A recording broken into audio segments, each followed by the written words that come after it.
지금 당장 나스닥 창을 닫고 제 이야기에 집중해 주시길 바랍니다. 어제 오늘 주식시장을 뒤흔든 두 가지 거대한 폭풍이 지나갔습니다. 바로 미친 듯한 괴물 실적을 발표한 엔비디아와 의회 연설에서 107분 동안 폭주한 트럼프입니다. 많은 분들이 지금 계좌를 보며 한숨을 쉬고 계실 겁니다. 나스닥이 왜 이렇게 안 오르지? AI 거품이 꺼지는 건 아닐까? 트럼프가 또 관세 폭탄을 던지면 내 주식은 어떻게 되는 걸까?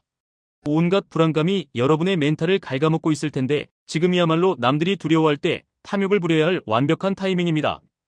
결론부터 말씀드리면 지금의 이 지루한 횡보장과 매크로적인 불안감은 우리처럼 QLD와 TQQQ로 인생 역전을 노리는 투자자들에게는 하늘이 내린 기회입니다.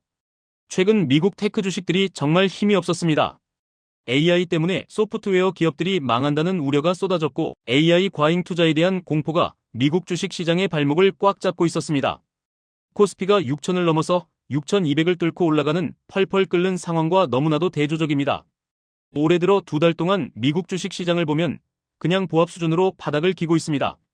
일본은 25%, 대만은 20%, 심지어 영국도 8%가 올랐는데 전 세계 주식 시장의 대장인 미국 시장만 제자리 걸음을 하고 있으니 투자자들 속이 새카맣게 타들어갈 수밖에 없습니다. 그런데 오늘 아침 엔비디아가 이 모든 비관론자들의 뺨을 강하게 후려쳤습니다. 언론사마다 엔비디아가 대박이 났다고 난리가 난 이유가 있습니다. 엔비디아의 실적은 단순히 한 기업이 돈을 잘 벌었다는 의미를 넘어섭니다.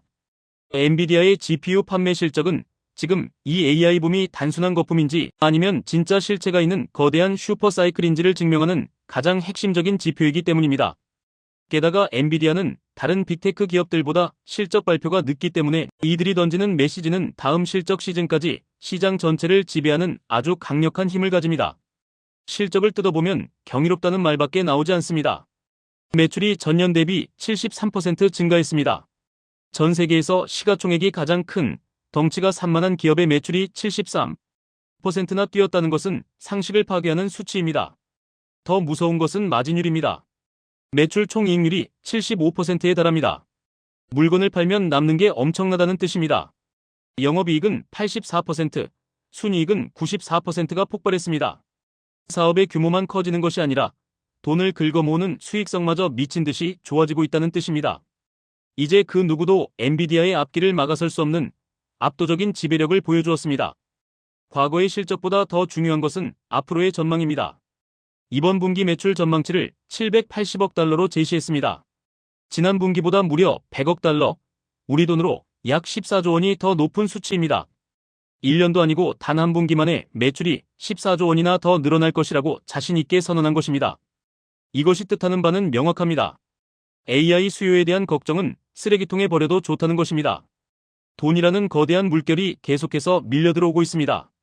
구글, 마이크로소프트, 메타 같은 빅테크 기업들이 AI 주도권을 잡기 위해 피 튀기는 경쟁을 벌이며 엔비디아의 칩을 싹쓸이하고 있다는 증거입니다. 이것은 AI 투자 우려를 단숨에 씻어버리고 반도체 장비와 설비 관련 기업들의 앞날까지 밝혀주는 엄청난 호재입니다. 삼성전자와 SK하이닉스가 덩달아 불기둥을 뿜어내는 이유가 바로 여기에 있습니다. 이런 상황에서 QLD와 TQQQ 투자자인 우리는 무엇을 해야 할까요?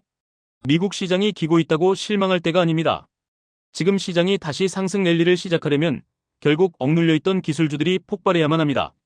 시가총액의 대부분을 차지하는 이 거대한 기술주들이 튀어오를 때 나스닥 100 지수를 추종하는 우리의 ETF들은 폭발적인 레버리지 효과를 내며 계좌를 불려줄 것입니다. 펀더멘털은 이렇게나 강력한데 주가가 오르지 못하고 횡보한다는 것은 용수철이 강하게 짓눌려 있는 것과 같습니다. 이 짓눌린 힘이 풀리는 순간 2배와 3배의 수익률로 보상받기 위해 우리는 지금 이 지루한 구간을 견뎌내며 수량을 모아가야 하는 것입니다. 하지만 여전히 우리를 불안하게 만드는 요소가 있습니다. 바로 107분 동안 의회에서 연설을 쏟아낸 트럼프 대통령입니다. 역사상 가장 긴 스테이트 오브 유니언 연설에서 트럼프는 미국이 역대 최고로 좋아졌다고 끊임없이 자화자찬을 늘어놓았습니다. 불법 이민자도 줄고 범죄도 줄고 인플레이션도 낮아졌다며 미국이 너무 이기기만 해서 힘들다는 너스레를 떨었습니다. 그러나 우리가 체감하는 현실은 그의 말과 온도가 다릅니다. 에너지 가격이 떨어져서 전체 물가 지표는 낮아 보일지 몰라도 식료품이나 주거비처럼 우리의 숨통을 조이는 물가는 여전히 무섭게 오르고 있습니다. 게다가 주식시장은 사상 최고치 언저리에서 머뭇거리며 답답한 흐름을 보이고 있습니다. 투자자들의 신경을 가장 곤두세우게 만든 것은 역시 관세 문제입니다. 상호 관세 위법 판결에도 불구하고 트럼프는 대통령의 권한으로 매길 수 있는 관세가 아주 많다며 으름장을 놓았습니다. 다른 나라들이 미국과 맺은 관세 협의를 지키지 않으면 가만두지 않겠다는 강력한 경고를 날린 것입니다.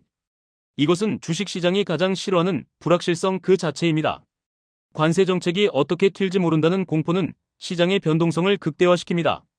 당장 관세 폭탄이 반도체나 자동차 산업에 떨어지면 어쩌나 하는 우려가 팽배합니다. 이런 뉴스를 접할 때마다 레버리지 투자자들은 가슴이 철렁 내려앉을 수밖에 없습니다.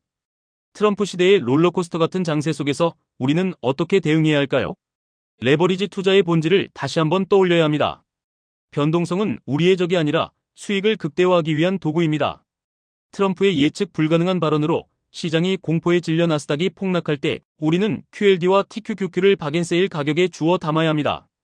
정치적인 노이즈로 인한 하락은 펀더멘털의 훼손이 아닌 심리적인 공포에 불과하기 때문입니다. 엔비디아가 증명했듯이 기술 혁신의 수레바퀴는 그 어떤 정치인도 멈출 수 없습니다. 정치적 발언에 흔들려 소중한 수량을 털어내지 말고 오히려 하락을 즐기며 평단가를 낮추는 기회로 삼아야 합니다. 평범한 월급쟁이 개미 투자자가 부자가 되기 위한 길은 멀고도 험합니다. 뼈 빠지게 일해서 번 돈을 아껴서 주식시장에 가져오지만 매번 기관과 외국인들의 놀이터에서 상처만 받고 돌아가는 경우가 허다합니다. 우리는 깨달아야 합니다. 원금이 턱없이 부족한 상황에서 안전하다는 이유만으로 시장 평균 수익률만 쫓아가다가는 은퇴할 때까지 경제적 자유의 근처에도 가지 못한다는 냉혹한 현실을 말입니다. 1년에 10% 남짓 오르는 평범한 ETF 투자는 훌륭한 방법이지만 우리의 조급함을 달래주고 인생의 판도를 뒤집기에는 턱없이 부족합니다. 그렇기 때문에 우리는 혁신의 중심에 있는 나스닥을 선택했고 그 우상향의 속도에 불을 붙여줄 QLD와 TQQQ라는 강력한 무기를 손에 쥔 것입니다. 이번 연설에서 한 가지 위안이 되는 부분도 있었습니다.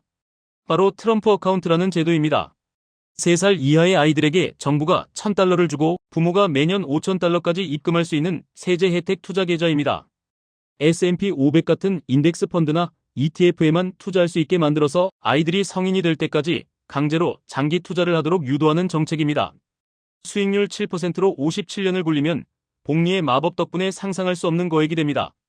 자본주의의 최정점에 있는 미국의 대통령조차도 시장의 장기적인 우상향과 복리의 힘을 국민들에게 강제 주입하고 있는 것입니다. 이것이 시사하는 바는 엄청납니다. 지수 추종 ETF를 장기 보유하는 것이 가장 확실하고 안전하게 부를 축적하는 방법이라는 것을 국가 차원에서 인정하고 장려하는 셈입니다. 그렇다면 우리 성인 투자자들은 어떻게 해야 할까요? 우리에게는 50년이라는 시간이 없습니다. 자본주의 시스템이 보장하는 우상향이라는 확고한 믿음 위에 시간을 단축시켜줄 레버리지를 얻는 것이 바로 QLD와 TQQQ 투자입니다. 방향성이 위를 향하고 있다는 것이 확실하다면 그 속도를 높이기 위해 2배와 3배의 엔진을 다는 것은 지극히 합리적인 선택입니다. 지금 당장 TQQQ를 사도 될까요? 고점에 물리는 것은 아닐까요? 이런 질문이 머릿속을 맴도실 겁니다. 엔비디아 실적이 발표될 때마다 항상 비싸다는 논란이 있었습니다. 하지만 그들은 언제나 상상을 초월하는 실적으로 비관론자들을 처참하게 짓밟아버렸습니다. 주가의 단기적인 고점과 저점을 맞추려는 시도는 오만입니다. 우리는 시장을 예측하는 것이 아니라 위대한 기업들이 만들어내는 거대한 시대의 흐름에 올라타는 것입니다. 지금은 AI를 중심으로 한 새로운 산업혁명이 태동하는 시기입니다. 이 거대한 파도 앞에서 잔파도를 두려워하며 배에서 내리는 우를 범해서는 안 됩니다. 데이터 센터 전력 수요 폭증으로 전력 장비주들이 날아가고 있습니다. 구글과 메타가 천문학적인 돈을 쏟아부으며 AI 인프라를 구축하고 있습니다. 이 모든 돈의 종착지는 결국 나스닥 100 지수에 속한 혁신 기업들입니다. 시장이 조정을 받고 횡보하는 지금 이 순간이 훗날 돌아보면 인생을 바꿀 수 있었던 기회의 땅이었음을 깨닫게 될 것입니다. 단기적인 주가 흐름에 일희일비하지 마십시오. 코스피 급등의 소외감을 느끼고 트럼프의 입방아에 불안해할 필요가 없습니다. 우리의 시선은 오늘 하루의 계좌 잔고가 아니라 10년 뒤 경제적 자유를 이룬 우리의 모습에 고정되어 있어야 합니다. 흔들리는 시장 속에서 멘탈을 부여잡는 것은 쉽지 않습니다. 하지만 그 고통의 대가로 얻게 될 열매는 달콤할 것입니다.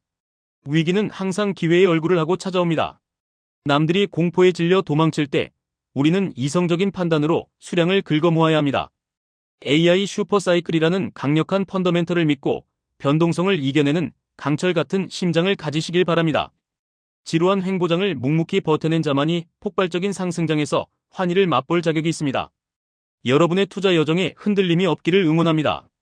지금까지 1분 투자 하이젠버그였습니다.